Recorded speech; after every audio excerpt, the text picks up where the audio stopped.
You can configure motors for your V5 robot with the Devices window. First, open the Devices window.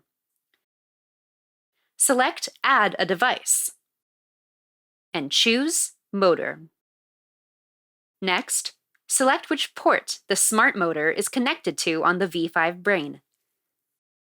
The motor configuration screen now appears. From here, you can change the name of the motor. Next, you can also change the name of the motor's forward and reverse directions.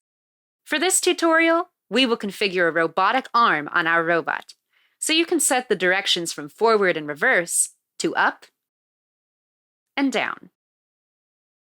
You can also choose to reverse the motor.